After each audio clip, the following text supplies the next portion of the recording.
রাতুল ঠিক মতো পড়ো বা তোর বাপের মতো মান যাইব না। তোর বাপে যদি ঠিকঠাক মতো পড়াশোনা করতো তাহলে আজকে ডিসি ম্যাজিস্ট্রেট থাকতো, বুঝছো না? আচ্ছা বা 43 বিয়োগ 27 কত হয়? 27, 28, 29, 30, 16।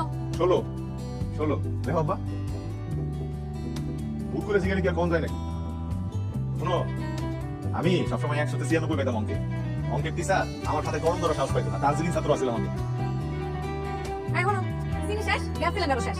অফিসে যাওয়ার সময় দোকানে রেফারেন্স দিয়ে দিতে, তাহলে কিন্তু অফিস থেকে আয়া দেখবে খাও নাই। কিরম করম না গো। আব্বা শুক্রবারে চিড়িয়াখানা নিয়ে যাইও।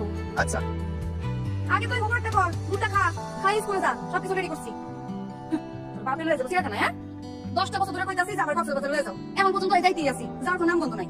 কক্সবাজারের কথা বলে লয়ে যাই কই, ওই রাস্তা দাঁড়ায় ফুচকা চটপটি আর নুডলস খাওয়ানো লিগা। এটাই আমার কাছে কক্সবাজার মনে হয়। জীবনটা শেষ করে দিলাম। শখ খাবার বলে কিছু নাই। কতবার কইলাম যে একটা ছোটখাটো ব্যবসা করো, চাকরির পাশাপাশি মানুষ করে না কোনো ব্যবসা? না, নিজে তো করবি না, আমার করতে দেয় না।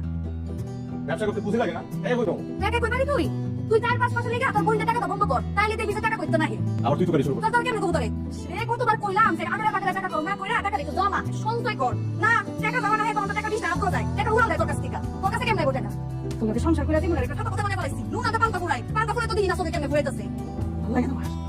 ভাই ও ভাই চাবিটা দিবে আসলাম। আমি ওই গ্রামের বাড়ি যাবো তো, 15 দিনের মতো থাকবো, চাবিটা দেখেন। একটা চা খেয়েছে না? তোর না বললাম চিনি নাই, গ্যাস নাই। চা দাও দিতা বস। ঠান্ডা পানি দিমু, তারপরে এটা বন্ধ দিতা। থাকে কেরালি না তো, আমি চাটা খাই বিষয়টা বুঝলি ভাই। আমাদের মতো সংসার থেকে মিলে আপনার ক্যান্সার আছে, কিন্তু সংসার করে না পুরো আগুন। রাতে শোয়ার সময় গাছ থেকে গায়ে বসানো কি কার লাগে না? না আমি ভালো মানুষ, মাঝে মধ্যে একটু রাগ করে বেশি, এটাই মজা করছি। হ্যাঁ ভাই, আমার বোঝা হয়ে গেছে, তবে খুব ভালো মানুষ। চাবিটা দেখেন। সাবধানে যান, আল্লাহ হাফেজ।